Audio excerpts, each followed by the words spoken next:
and welcome to our webinar on getting started with eSports. This is a new topic that seems to be taking over, and we're really excited to share the first of what I'm sure will be many webinars or different ways to share information about this topic. So we're excited to get started here. I'm going to do a little bit of housekeeping, and then we'll get started with today's topic.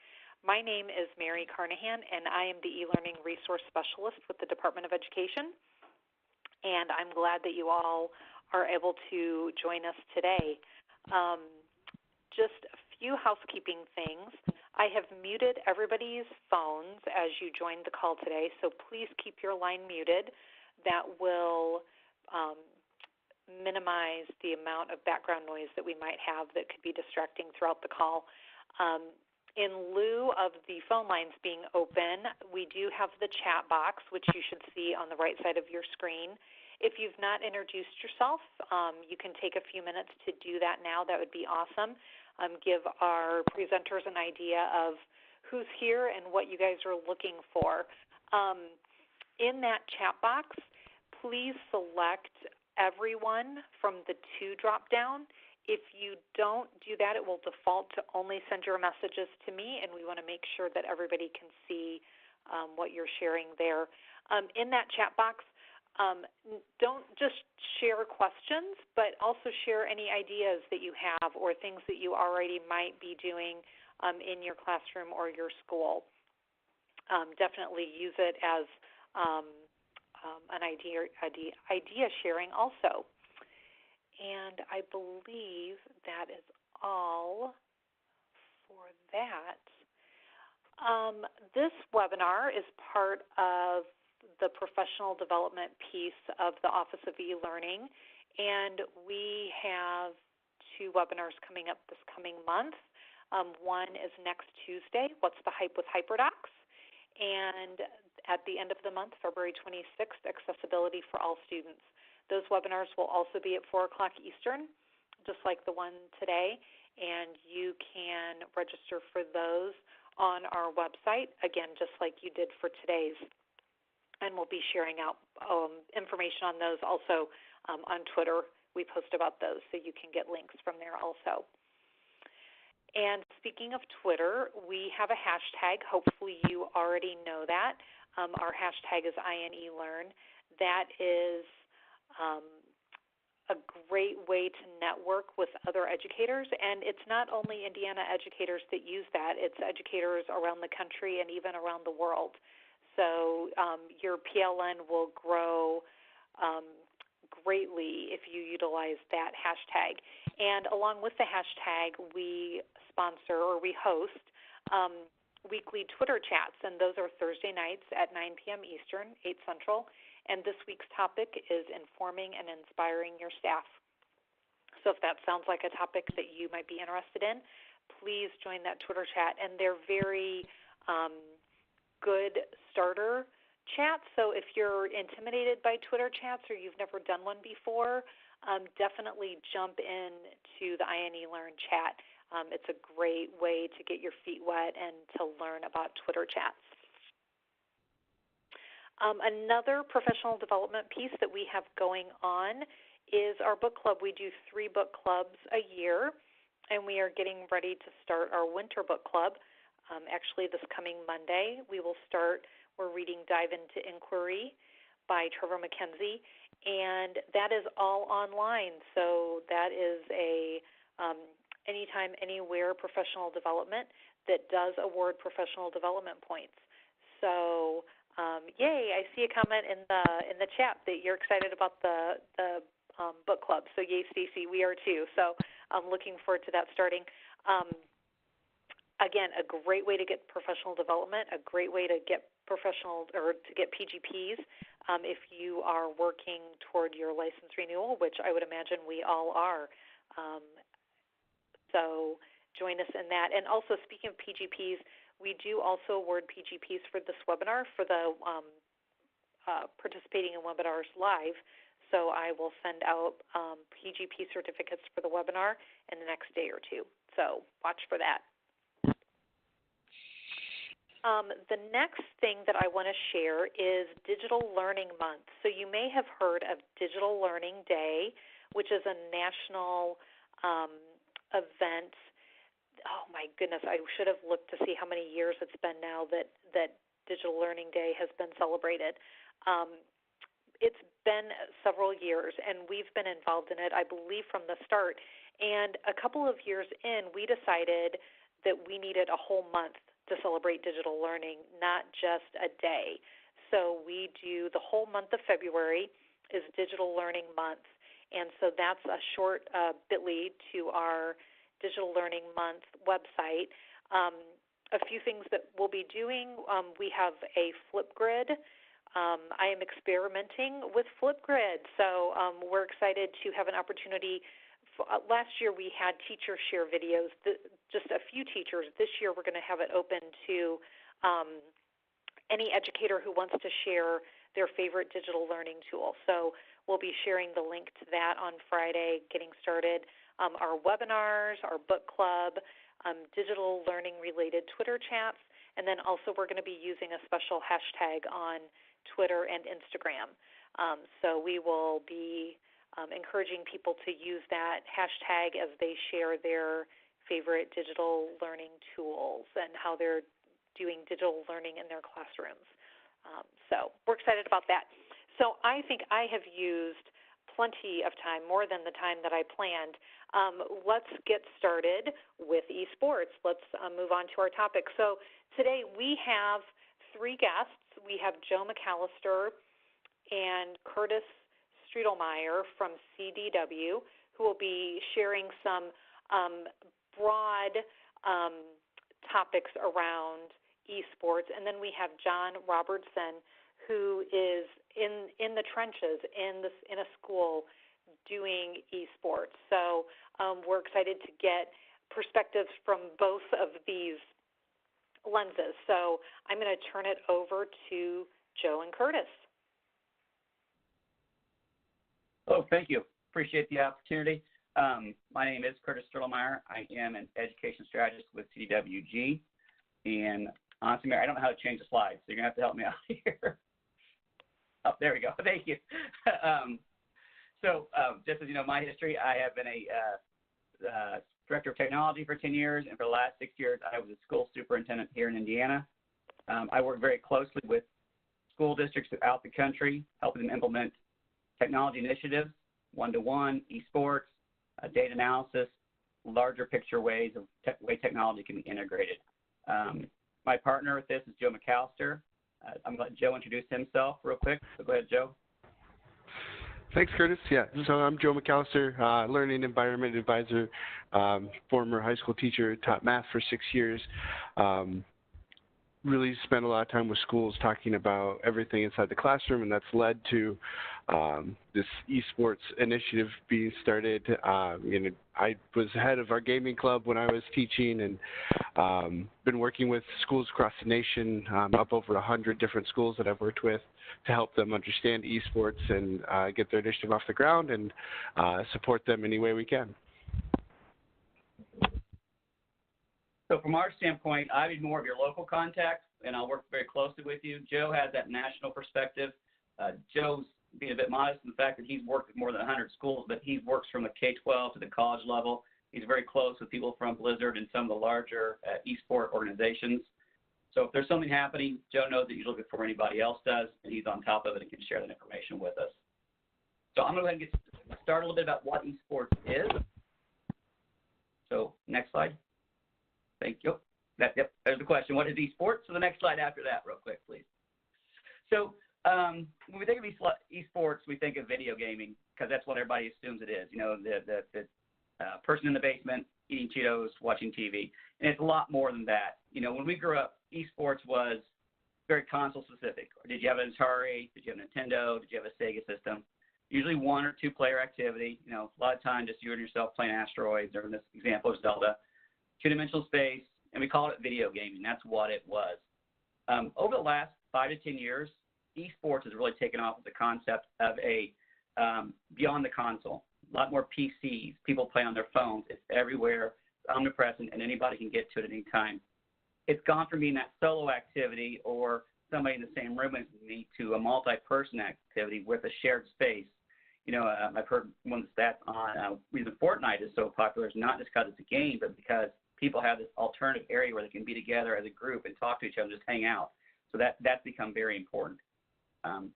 New eSports is all internet focused. Everything happens in real time. We're sharing data, sharing images, working across a larger area. I can be anywhere in the world playing with anybody and have fun. And finally, it's more realistic and graphics in space, like we talked about earlier with Fortnite. And just look at the two pictures between Zelda on the original Nintendo and Zelda now on the Switch. It's a huge difference.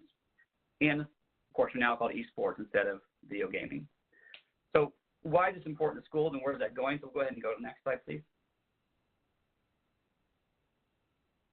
So this right here example is a Staples Center in Los Angeles, California. This is where the LA Lakers play. And this was the League of Legends World Championship, I believe, in 2016.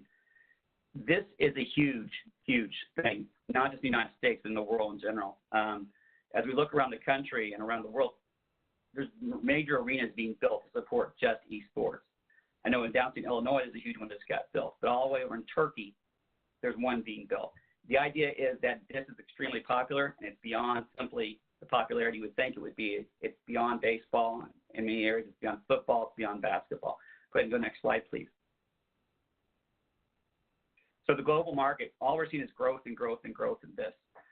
The audience continues to grow. The revenue continues to grow. I saw the other day, you know, it's taking over to the point now where casinos are getting involved because they're seeing a market on this now. So it's becoming a real thing to a lot of people. Next slide, please. Over 1 billion hours viewed last year. And so it's not just something people are playing, it's something people are watching. Twitch, which you all have heard of, I'm sure, is an extremely popular way for kids to digest esports and esport materials. Ninja, who most of you probably heard of as well, makes $500,000 a month just on his Twitch account and the content he shares there. So there is a growing market for this group of people, just like there would be for any traditional athlete. Next slide, please. So who's playing? So our demographics, it's growing. This is from 2014, so this is old, and I'm sure Joe can probably help me get a little bit more up-to-date data on this. But the group under 25, they're truly into esports, more so than they are into traditional sports. They enjoy participating. They enjoy watching. They enjoy just being around each other as they're doing it. Amount of females as amount of males is a much higher percentage than you would expect. There's quite a few females who participate or in esports or video gaming of some type. So it really, we start talking about esport leagues and esport clubs, we find them to be co-ed. A lot of times there is not specifically, it's not just a man's sport or female sport. A lot of teams have both men and women participating at the same time. Next slide, please. Yep. And Curtis, just to add to that really quickly, so this is looking at viewership of esports. Beyond that, a 2016 study by FutureSource, they found that 72% of kids between 13 and 17 consider themselves gamers. So not only, this is really looking at watching and spectating, but actually participating in games. The number's around 72%, and that's regardless of gender. I think the breakout's like 59-82 between male and female, so it's actually much closer than this viewership numbers as well. Okay, thank you. All right, next. And so what we've seen, as we talked just a second earlier, was everybody's getting involved. It's not just your computer companies. For example, the NBA had a virtual draft for their NBA 2000 today, or I forget what the exact name of the game is, but they've had a virtual draft. FIFA had a World Cup, a virtual World Cup before the World Cup. Kraft's involved, Mark Cuban. There's so many people getting involved with this now that there's a ton of money hitting into esports, and it's becoming extremely popular at a professional level. Next, please. So why school? So this is great, and everybody's making money. There's pros. Everybody's watching it. So why is it good in school? So if you compare it to traditional sports, we say, hey, we like traditional sports. There's discipline. People learn how to practice. It makes great student athletes. Teamwork. They learn how to work together, collaboration, communicate, how to be creative. All those things are extremely important. There's connections with traditional sports back to schools and back to each other, and the competition that goes along with it, and also the possibility for scholarship. Well, all those things are also there for esports. You know, discipline, for example, there's a lot of practice involved. Teamwork, same idea. Connection, competition, scholarship opportunity, all those are there for esports. Next slide, please. So discipline, just like we talked about with traditional athletes, esport athletes have to practice as a team. This looks there, Team Liquid, which is a professional team, they practice 50 hours per week. Obviously, we're not asking our high school kids to do that much practice, but the idea is you're just not going to show up and play. It's not like I've spent all week in my house messing around on my Xbox. Now I'm going to go back and just be ready to go play as a team. No, it's just like anything else. There's going to be an hour after school coaching time. There's going to be time working together. These kids are going to develop because they're going to practice and work hard to get better. Just like regular traditional sports, the 4 C's, you know, to work together and be successful requires those same things: communication, collaboration, creativity. All those things are extremely important, and those are all things we're trying to get out of our kids. Those soft skills that go along with being good students get built through esports. The connection portion of it. You know, what we're seeing is the largest group of esport players are those kids you would not normally see. They're the ones that, you know, have either they know they're not going to play, they're not an athlete, they're not a band member, they're probably going home after school and hanging out and getting on the computer and talking to their friends online, or just haven't made that connection back to school. Where this allows them to have that connection back to school. We're seeing a lot of these kids get back involved. So, you know, when you bring these kids back, you can tie grades to it. You can tie attendance to it. You can tie all those same things to this that you tie to your regular athletes. So that connection becomes, not only are they back in school and back invested, they are actually now working harder because they want to stay involved. That connection is extremely important. Next slide, please.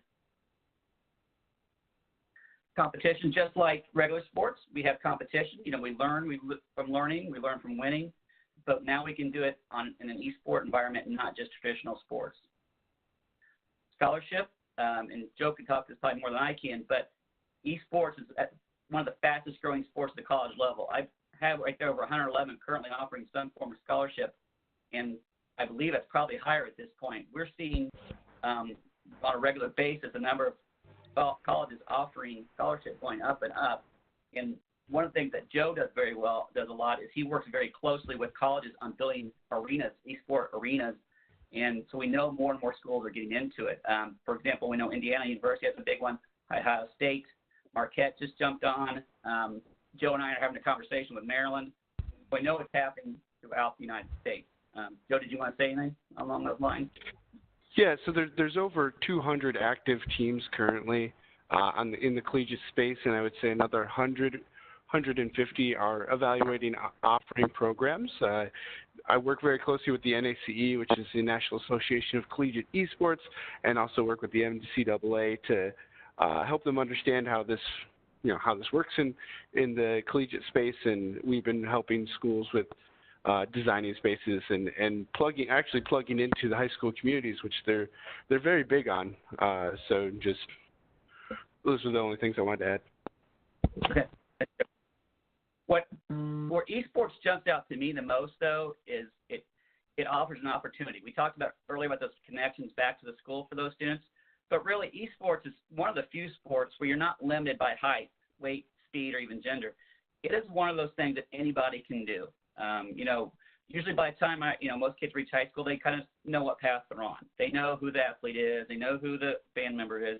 And this gives an opportunity for those kids to say, hey, I can do something now. I can be back. I can be part of the school.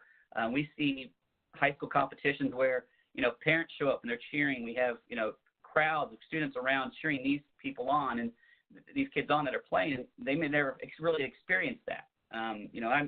I'm 5'10", 160 pounds. I couldn't play football. I couldn't play basketball, where now I could always do esports. That's not a problem. I was too slow to do much, but I could do these things, which is a great opportunity for students who may not have had that opportunity in the past. We also see I just want to touch really quickly on that, on the equity piece. So, esports is actually part of the Special Olympics, and one of the stories that I've heard from one of the leagues that we partner with, they have a student who doesn't have any arms, and Microsoft's been working closely with the school to provide him a controller that he can use with his feet and compete with his teammates, because he's very good. But there isn't that limitation to some folks who you might have a disability, and now that they're on an even playing field with everybody else, because it's like Curtis is saying, very much not a physical attributes that lend to this. It's really about reaction time and how quickly you can process things. And how to communicate and work as a team, all those things we talked about. Yes, exactly. So, and finally, esports does offer curricular connections and can be utilized, for interest in computer science or broadcasting. A lot of schools we see, they'll have a team playing, but they'll have a broadcasting situation set up with Twitch, so they're sending information out. So it can tie back to the school. I will say a lot of times we'll get asked about that. Hey, where's the curricular tie back? Because they think esports, they think computer programming, they think science. Sometimes I say, hey, just think of it as a sport, that the connection can just be back, making that connection back to the school for the students to have that responsibility that they wouldn't have had towards their academics and towards their attendance if they weren't part of something. So while there's a curriculum connection, there's also the larger connection of just being part of the school community. All right, next slide, please. Okay, so, and I know John's probably going to go into more detail, but it's kind of overview. So how do you get esports in school and how to get started? Just from a broad overview of it, you got to determine student interest, get administrative buy-in, find a sponsor. All those things are extremely important. And I'll kind of just do a quick overview if you can go to the next slide real quick. So determine student interest. One of the things we always suggest is to do a survey. And there's a link there that if it doesn't work, because we can always get that for you. Joe worked with University out in California, and they created a survey to kind of say, hey, they send out their students, what are you interested in? What sport would you like to play? And that kind of starts the whole process of knowing what's going on. Administrative buy-in, I will tell you, as a former superintendent, I was on it right away because I liked the idea of the connection back to the school. But sometimes it's hard to convince some principals or athletic director to take on another responsibility and or to find a sponsor. And so getting that buy-in is extremely important. And so we can talk about things like Joe mentioned, the participation, the scholarships available, the engagement. There's a bunch of reasons to get administrators to buy in, and that's one of the things that I think is easier to do than you might realize once you try. Next slide, please.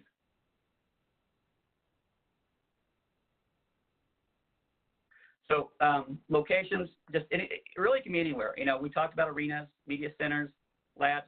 We do a lot of media center redesign as part of CW, and we're putting more and more eSport areas into those media centers for kids to come. They can use and watch and using computers to do these things other than just eSports. There are a location maybe for CAD or for a Photoshop or Adobe type product. Those same computers can also run a majority of the eSports games. So don't feel like you have to build an arena like you would a gymnasium or a baseball diamond or a football field. There's a lot of locations this can work. Hardware, computers, monitors, network bandwidth are all things you'll have to consider. I will tell you again, the computers aren't some Alienware or high-end. If you can run CAD, you can most likely run a majority of the games that you'll want to play. Monitors, anything special. Network, I'll get that question, or bandwidth.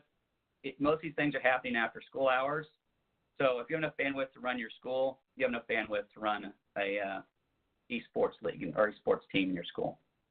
And then finally, on this slide, one of the things you have to discuss as a school is, are you going to allow first-person combat games? So Call of Duty or third-person such as Fortnite or Overwatch.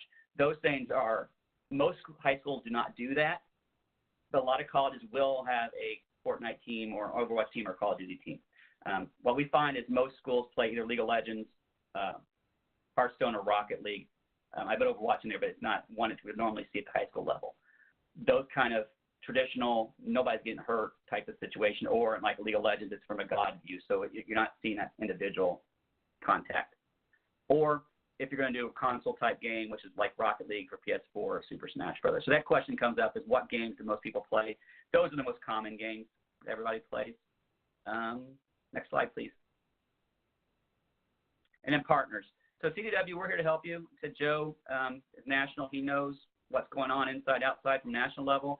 I actually live in Valparaiso, so I'm here in the state. I can get anywhere in the state pretty quick and help if you want some direct contact. If you want me to talk to the board or to one of your superintendents or somebody along that line, I'm here to make that happen for you. And in leagues, so a lot of times people don't know where to start. We want to run this. We want to run a state competition. How do we do it? And so these leagues a lot of times will help out setting up those competitions so everybody's playing by the same rules. So everybody's on the same page. So they understand from a larger level how to do the organization of all this. We know we've seen, and Joe can speak probably more clearly on this than I can, they'll jump in and set up that state tournament for people to play in. So Joe, can you just knock on that for a second, please? Yeah, so there's a lot of options for leagues out there, and we work with most of them, and the reason is just to make things easier and smoother for schools. So like some of these are nationally based, like the High School Esports League and the NASEF, which is the North American Esports Federation.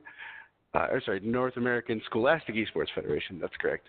So they do more national type tournaments, and then like Electronic Gaming Federation and Play Versus, they're going to be state by state, and some of these actually work with the State Athletic Association, and I'm sure John can probably give more insight on that than I can.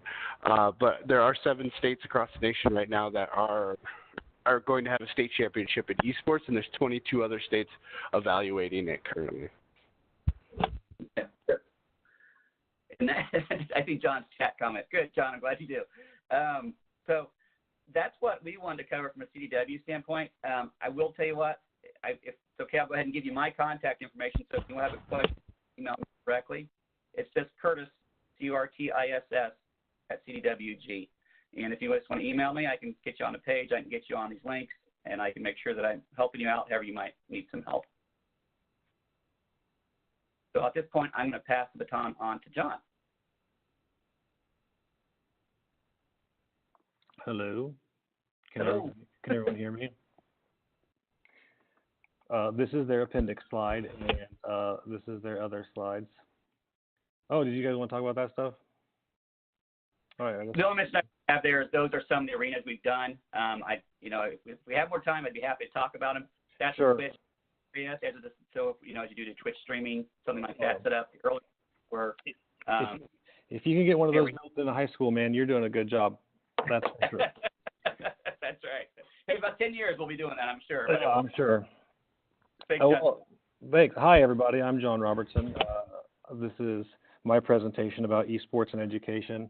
I'm going to come to you from the perspective of somebody who has been a gamer, that came into the esports scene like as a fan for a while, but I really hadn't planned on trying to build anything in a school because I just didn't think that we would be able to do it at our school, because just to give you a real quick insight to the school we're a very small rural school. We are the school that has students who drive to school in their tractors on FFA day, and like that's kind of what we're known for.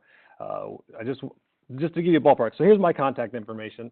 My name is John Robertson. If you want to contact me, you can always find me on Twitter.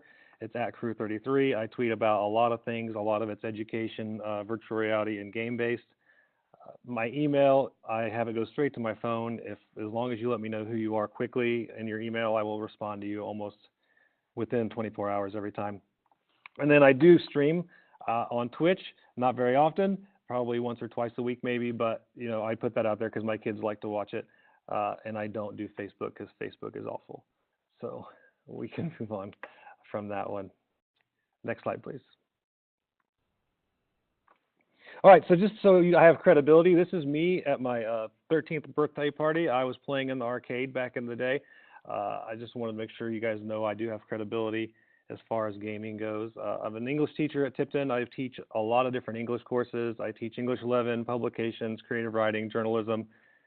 I think that's it for now. Next year, I've actually developed a course and had it approved by my school board. We're going to start one called Video Games as Literature, and we're going to talk about the stories of video games and how they have literature themes in there. I have the paperwork ready to be sent off to the state for our approval of that, but I've already talked to some people, so we're pretty good there. I've been playing video games since I was 3. My dad put an Atari joystick in my hand when I was a little kid, and he had a TRS-80 and was teaching me to code in BASIC from the time I was 4 years old. So I've been around computers and gaming and electronics my whole life. He was an engineer for GM, so it's not anything new to me. I'm definitely older than my students think. That they think that I'm in my late 20s, and they are way wrong. And I have been teaching for 7 years at this school. So we can move on to the next slide. All right, so real quickly, I'd like to talk about why I wanted to start an esports program and why this resonates so deeply with me and why it's so important to me. And for those of you who have seen the movie Inside Out, this might make sense to you. And if you haven't, just stick with me. So if we move on to my next slide, it is a very poorly photoshopped mountain, or I forget what they're actually called. In Inside Out, they have the islands for your memories. And the idea is if you have a core memory that forms something that sticks with you for the rest of your life, that's a core memory. And I have a lot of specific core memories that relate to gaming. I already mentioned that I played Atari with my dad, and he would beat me at Space Invaders like forever. It would seem like he would play for an hour, and then I would die when it was my turn right away, and then he would play again. So I learned persistence, and I wanted to get better from that. The specific guy, the big pink guy in the middle, is from a game called Mike Tyson's Punch-Out. If you're old enough to have played Nintendo back in the day, you probably know Mike Tyson's Punch-Out. And I have this very specific memory, and I like to share this with people. Is at 8 years old, I could not beat this big pink guy, and I cried and went to my mom's room and was crying about it. And she told me, she said, if you don't, they didn't make it hard. If it was easy, you wouldn't feel good about it when you completed it. And ever since then, every challenge that's come in my way, I've appreciated the challenge because my mom taught me at 8 years old through video games. It's supposed to be hard. It's supposed to be difficult. So when you beat it, you will feel good. And it's so true. And I try to make sure my students understand that. I'm like, yes, the stuff we do is hard, and it's not always fun, but when you're done, you feel good about it. I'm not going to go into all of them because I could talk about that stuff forever, but I just want you guys to understand, that's why I have such a deep passion for this and why I want to bring it to my students. I want them to understand how important and significant gaming can be in your life, and it doesn't have to just be a time waster. It's not always something you do to waste time. So we'll move on next. I kind of bullet pointed for a minute why I want to start an esports program. I already talked about why it's important to me. I wanted to build something that the students could be proud of. I wanted them to have a place or something in their school that they were like, yeah, we're excited about this. We like to be able to say we're from Tipton because we have this and we're known for this. And that's really grown, and it's honestly been amazing how many kids are excited to tell people where they're from now because we've gotten press on the lab that we built, and I'll show you the lab here in a little bit. But the school spirit's gone up, and I've seen kids come together and play together with people they may not have played with before. And now, people that I would never have imagined hanging out together at school are high-fiving each other in the hallway because they played games together. Games bring people together, and it's so awesome. They already talked a little bit about some of the perceptions of gaming and how people over a certain age imagine a kid in his basement who hasn't showered and he's playing video games and all. That's the stereotype we get in the media. That's the stereotype we have for gamers, and that's not what it is. We also have the stereotype that gaming is just for boys, and that is 100% not true. And I definitely want to be part of the change to help people understand that gaming is different than what you think. And it's okay to have fun at school. I don't know when in society we decided to make it that school's not fun. But if I can bring fun into my classroom and get students engaged through entertainment and having a good time, that's awesome. I wish somebody would have done that for me when I was in school. I got so bored in school. So that's why I want to give them fun. We do reach a large audience. They gave you the statistics of how many percentage of people are gamers. I think it's pretty much anybody that has a smartphone at this point can almost be considered a gamer because they're probably playing Candy Crush or some sort of mobile game. So everyone has the ability to play games, and everyone likes board games. So I mean, games are great. We just bring that to them, and we reach a large audience of people. Moving on, a few more bullet points. I really wanted I talked about it a little bit. I wanted to create connections between students because I know that students have more in common with each other than they truly believe they do. And when I give them something tangible that they can see that they enjoy together. So if I put 12 people in a room playing Fortnite on 3 different squads together, they're having fun and enjoying themselves, and they realize, hey, I can get along with this kid. We can have a good time together. It's also been really cool to see how we've created connections with the staff and students. I think that's a hard thing to do in schools sometimes, is have kids understand that, teachers are people. We like some of the same stuff you guys like. We enjoy having a good time. We're not just here to give you homework all the time. So we created an NBA 2K league where we call it a pro-am, where there's one student and one staff member are paired together. We did a draft, and so we meet and play, our games once a week against each other.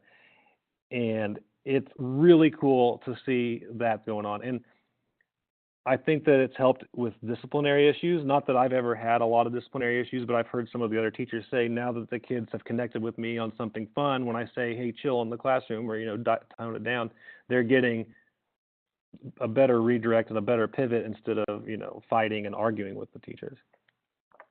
They touched on it a little bit, but there are so many more career opportunities in esports than just being a professional gamer or a Twitch streamer or I don't want to being involved directly with the gaming. If you think about all of the stuff that's coming up in the future, we have just hit the beginning of esports, so we really don't even know how big the impact's going to be going forward. And one of the things we always talk about at our schools is we want to prepare our students for jobs that are going to be available in 20 years that don't exist right now. So we don't even know all of the huge amount of jobs that's going to be available for our students. So we have to think about that. There's going to be management jobs. There's going to be jobs in hospitality. There's going to be jobs in networking and business, and all of these things are going to be there in esports. So if our kids get on the esports train now and get the experience, when those jobs finally start opening up, they're going to be able to say, I've been doing this for years. I have years of experience within the esports field before the jobs even kind of exist, which is awesome. I think I'm going to see some of my kids that are starting this year doing huge things 5 years from now, and I'm excited. I can't wait for that to happen. We do hit a lot of 21st century skills when we're playing in our esports games. I'm not going to cover that really right now because I have a couple more slides that will go into detail about the 21st century skills. And then they said scholarships. On Twitter, I've already been contacted by multiple colleges that want to Skype in with our school. They want to talk to our kids. They want to offer them scholarships for playing esports. And it's not even, the part that kind of surprised me was it's not even just the top tier players, because the schools are looking for a variety of levels of play. And it's kind of an open market right now. So a kid who's above average could still probably get some sort of scholarship for an esports to a variety of schools, just as long as they make the right contacts. So that's huge. They can also win scholarships. I know there's a couple events coming up for League of Legends where the students, if their team wins, they can win up to $16,000 for college just for being the winning team. Our League of Legends team practiced today for the first time, and many of them are very new to the game, so I have no real expectations that they're going to win the tournament. But that doesn't mean they shouldn't. It doesn't mean they shouldn't try, and it doesn't mean that they don't have the opportunity. They just have to put in the work. They're going to be behind the learning curve because League of Legends has been around for a while. But it's just one of those things, it's there. The opportunity is there. The scholarships are available and ripe for the picking, so why not set up our students with the opportunity to at least give themselves a chance for them? Next slide. All right, the process. This is kind of where a lot of schools get bogged down because we all know how the funding situation for schools is. If you say, I need money for games, well, they're going to ask you why you need money for games as opposed to some other things. So the first step is, talking to some of your administration. So I have a text message that I sent to my principal as our next slide. It said, hey, Mr. Rushton, I want to build a room full of video games for the students. Okay, thanks. That's not exactly how the conversation went, and I was very lucky that my principal he's very open-minded. the principal I went to last year to discuss this with, he retired last year, and our vice principal became the principal. But he was a very country, old school guy, but he still saw the value in when I told him why I thought video games would be right for the school. He told me he didn't know exactly where we'd get the funding because the amount of money I was asking for trying to get started was a significant amount. And I don't necessarily think that I don't want to like say our district administration didn't love the idea, but I don't think they were quite sold on the idea as quickly as our building administration was. Our district administration loves it now because we've gotten a lot of positive press and they're seeing the benefits within the school. But it did take a little bit of time, I feel like, to warm them up to it and to get them on board. But at no point did they ever tell me that we couldn't do it. They said, if we can find a way to make it happen, we can do it. So the challenge number one was convincing your administration. Challenge number two is the big one, depending on how large you want to go, and that's funding your program. So about a couple weeks after I had talked to Mr. Rushton, you can go ahead and go to the next slide. We had a local community foundation come to our school and say, we are starting a new series of grants called the Big Idea Grants. And they came in and had a representative talk to us at a professional development day, and they told us all about what they wanted to do, and they wanted to do big things in the school that would help our students and all this stuff. And right after that was over, I walked up to the lady and I asked her, how big can we go? And she said, well, she didn't have an answer. She was flabbergasted. And she's like, well, how big do you want? And I initially said, I'm thinking like $16,000 to $20,000 for some computers for eSports. And then I had to obviously explain what eSports was. And she said, I don't know. We've done grants from $5,000 to $50,000 for other things. We hadn't really thought about it. So write your grant and we'll see what happens. So I wrote the grant. I got kind of ambitious, and I wrote it for $35,000, but I wrote it in 3 different tiers. I said the dream's $35,000. The middle of the road was somewhere around like 22, 21. And I said bare bones, we can start this program for like $15,000, $16,000.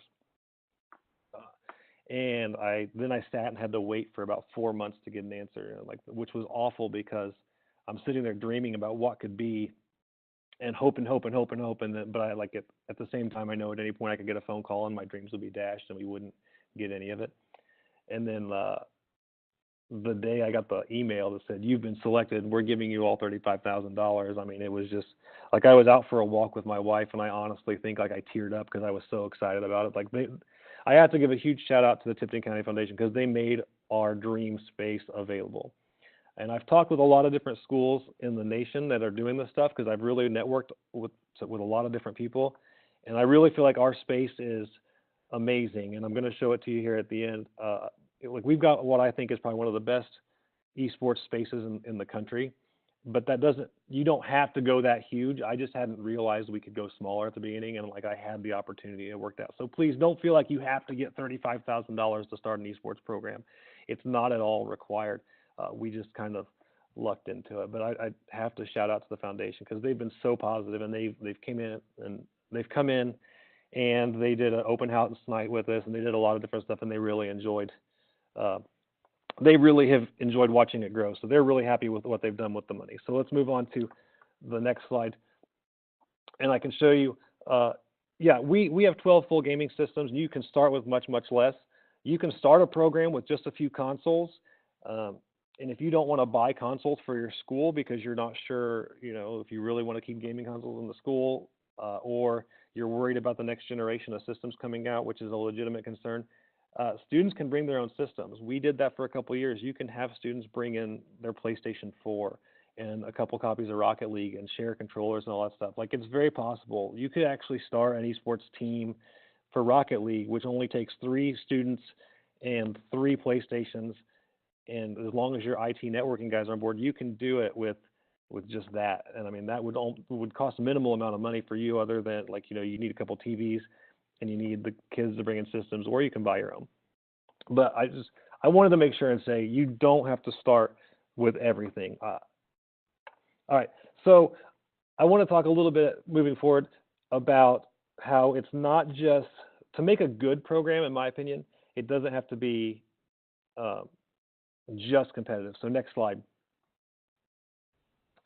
Uh, we've created our esports and gaming program as a two-tier program is kind of the way I present it. We do our gaming club, which is any kid that wants to be involved as long as they have no Fs and they're good to go on their attendance for the school year, they can be part of the gaming club.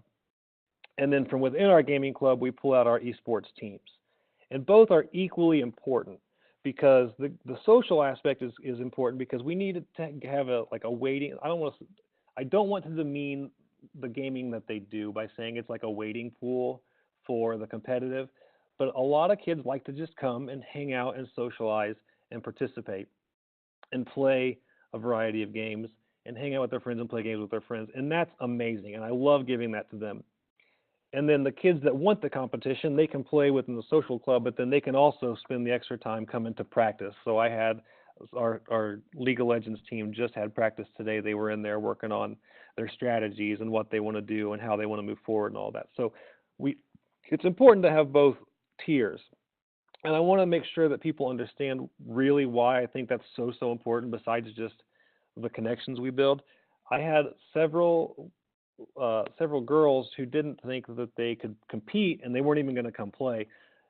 And I said, just come to the social ones and see what you like. I was like, you can play in competitive all you want, but if you don't think you're going to want to, just come play social. And now our League of Legends team is 50% female, 50% male because those girls decided they liked it, they wanted to play, and they practiced, and now they want to be there on the team. So it's important to do both. Next slide, please. So what makes a good gaming and esports program? This is the photo there is from our first call out. We had to do our call out in two separate time spaces, but this is just the first half. So we had I think 40 from first lunch and then 25 for second lunch. But yeah, and you can look, if you look at the picture, it's very diverse. We've got I think 33% female. We've got traditional athletes. The boy in the middle sitting next to the girl in the gray, he honestly is like an all-star football player. Like he's going to get a full ride scholarship playing quarterback for our football team to a college. He's awesome. And the boy on his right is an all-state wide receiver. And then we have, we have people that of all cliques in there, and I think that's awesome. So that goes into our next slide. One of the best things about gaming club that makes a good gaming club is you encourage diversity. This picture comes from our first tournament. It was the first day of Christmas break, so these students actually had to come back on a day to the school on a day when we didn't have school to participate in a gaming event. And you can see we've got, like I said, a diverse group of students that are traditional athletes. We have a couple of cheerleaders. We have some band members. We have some just students that wouldn't play other stuff because they love it. And it was so much fun. If you get on my Twitter or go back through, I've got some videos of some things that happened that night, and it was awesome. One of the kids got a last-minute shot in NBA 2K, and he'd never played NBA 2K in his life, and he jumped up from the table and was running around excited. It was so awesome to see that excitement in that student, and everybody else was high-fiving him. Obviously, not the kid that lost. He was a little frustrated. He didn't yell or get mad, but I mean, it was cool. So diversity is one thing I strive for. I actively reach out to students of a variety of cliques, and both male and female, and try and get them involved. Next slide. Let the students help make choices when you're building your program. Let them tell you the games they want to play. If you're designing a space, let them help choose things. I let these guys pick the TV for our esports lab, and they thought that was just the coolest thing in the world. And to me, it didn't really matter because I was going to buy a TV. And we had a budget for a TV. I said, whatever you can find within this budget that's quality, we'll buy. And I let them pick it out. So they were super pumped. So let the students make choices. Then they have ownership. And then they'll also take care of what you've picked out. If you give them a chance to choose the stuff, they realize that that's their gaming lab and they're not going to destroy the stuff. And it's been really cool to see. Next slide. And you got to have fun. You got to let kids have fun. Before the lab was done, I had bought the Street Fighter arcade machine, so I just stuck it in my English classroom, and it was a giant hit. Kids that have never played Street Fighter 2 before were playing it and I didn't tell them how any of the characters work, even though I used to play in Street Fighter 2 tournaments competitively, and like it was so fun to watch them like talk about how the game worked and the strategies, and I just didn't want to tell them any of it because I wanted to watch them learn on their own. And for me as a lifelong gamer, that was just a huge fun moment. I really enjoyed that. I need to speed up probably. Okay, so games we play on the social side. Next slide.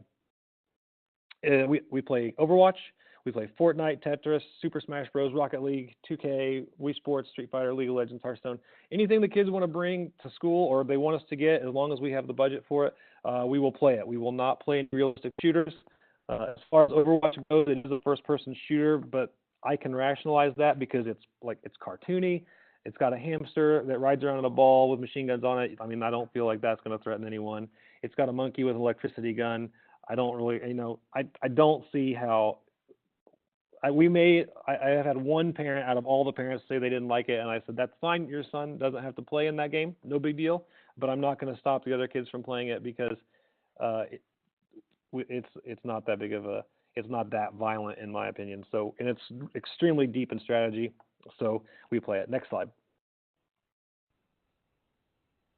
Competitive play is slightly different. If you move forward on the next slide, teamwork is huge, and students are building 21st century skills. So shout out to my friend Jason Dilly, who's in Washington.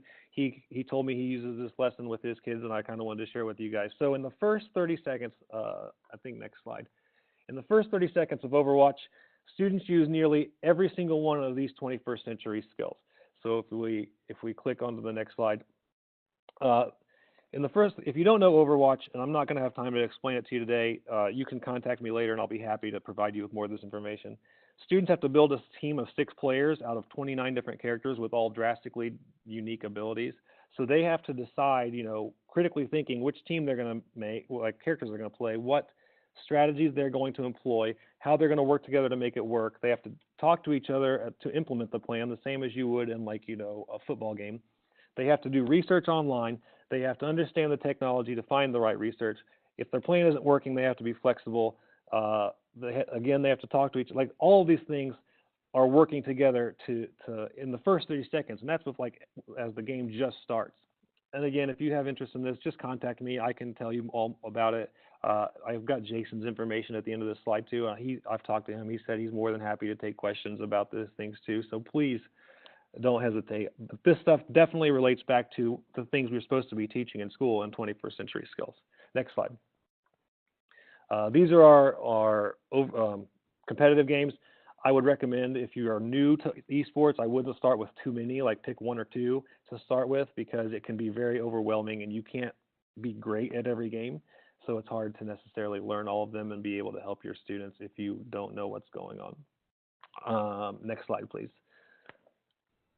And this is other than the funding, I would say this is probably one of the biggest ones. Finding schools to play is difficult. And they mentioned a lot of the national networks, and those do exist, but my personal interaction with them has been less than stellar, and I'm not a huge fan of what I would call outrageous amounts of money they charge to come into your school. I don't want to say which one it was, but I talked to one, but it was like $85 per student per season just to play. And I feel like that's overpaying for something that we can do ourselves almost. So I want to talk a little bit about what you can do in Indiana right now. Currently, without going to one on the next slide, without going to the National League, you can host your own events. You can find a tournament online. But again, it can cost a lot of money. Or if you know other sponsors from schools, you can contact them. And I've been working with Nate Thompson out of out of Munster. I'm sorry, Nate. And we decided the two of us are so passionate about this, we're going to just create a website for that any sponsor of an esports club can go to. Next slide. So we're creating the Indiana High School Esports Network. And it's really just a website where you're going to go and you're going to send us your contact information for what school you are and what games you want to play. And we're going to try and make sure that we have all the schools that work together are doing esports so that we can, the goal being, in the future, like next academic school year, we can just set up schedules and leagues for you without having to go and pay someone to do it for us. Like, we're just going to do it ourselves. Like, I feel like once we get enough teachers that are willing to do this stuff, it really won't be that hard to do it ourselves within the state. So that's our goal. I really think this is a much better route to go because, like, I've worked with coaches from Noblesville. I've talked to coaches from Fishers. I've talked to Nate, and Nate's got several people up in the northern part of the state. So we have the ability to network ourselves if everyone is interested. I see Nate posted the links over there to the Twitter and the Discord and the website. So that's where you can go. And we'll also be there available to help you with, like, what do you need to get started? What do you need to make it happen for your school? Because we want to see people be successful in esports, and we want to see esports grow.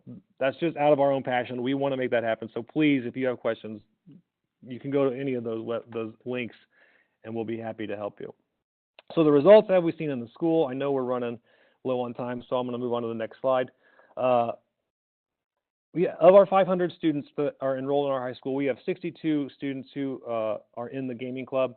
About a third of those are female. So that's over 10% of our student body is part of the gaming club.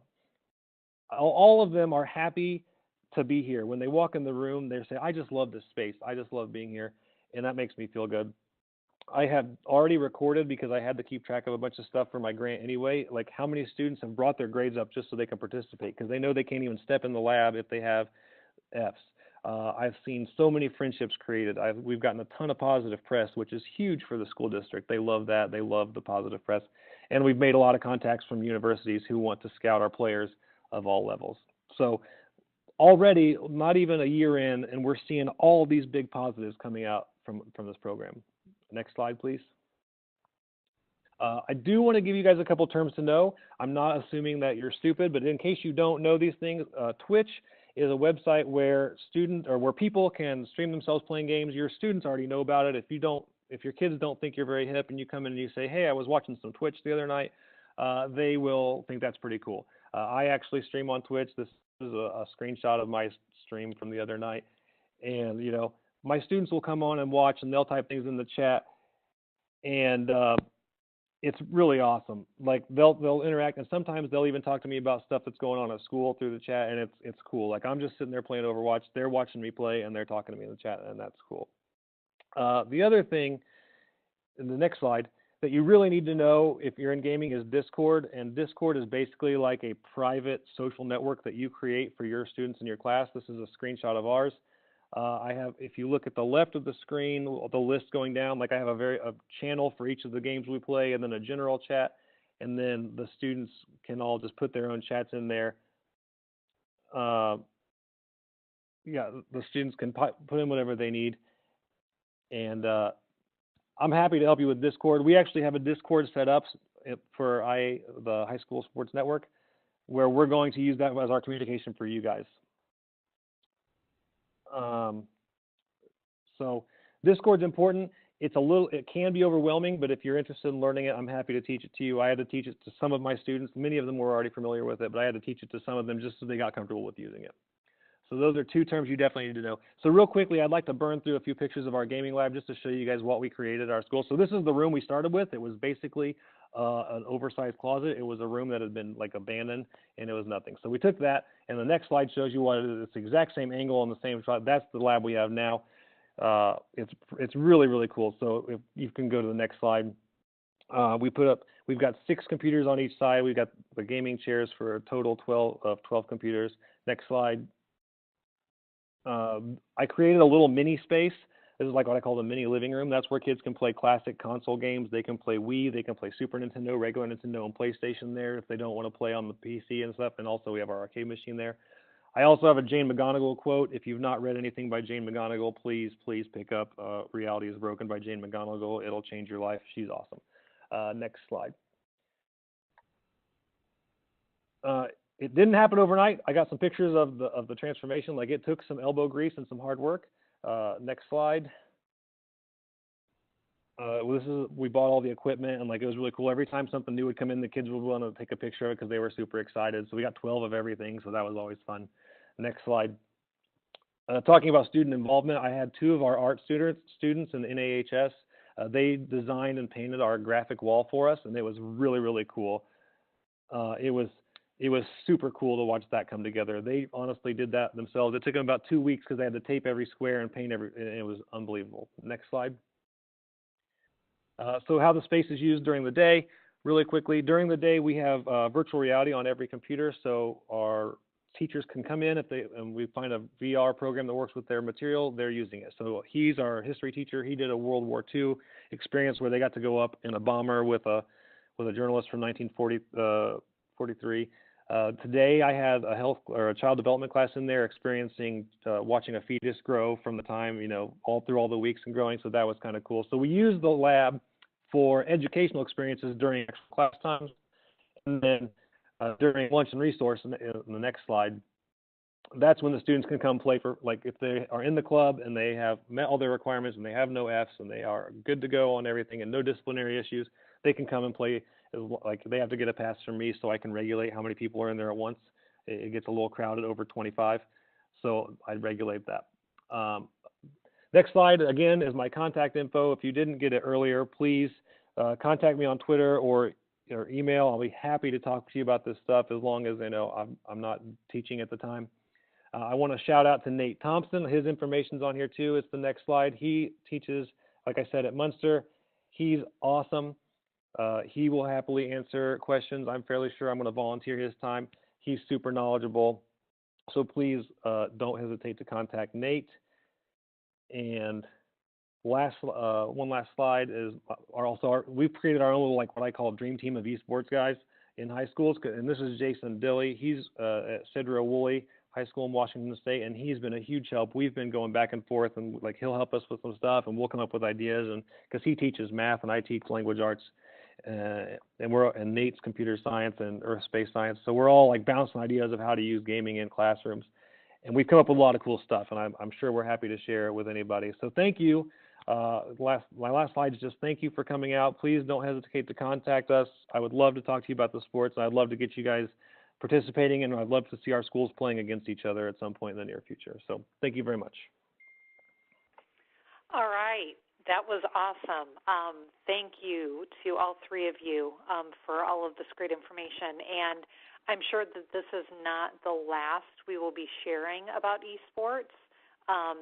It is not going away, that's for sure. It's growing and growing and growing, and it's pretty amazing. I love it.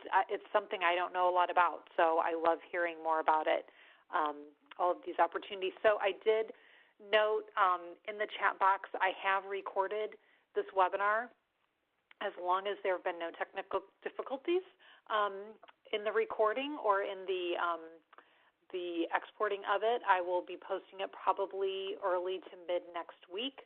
I will tweet that out when it's there so that people can find it. But thank you to Joe and Curtis and John for all of this amazing information. Look for them all online, and I will send out PGP information in the next day or two also for everybody who participated. So thanks to you all, and have a great night and stay warm and safe.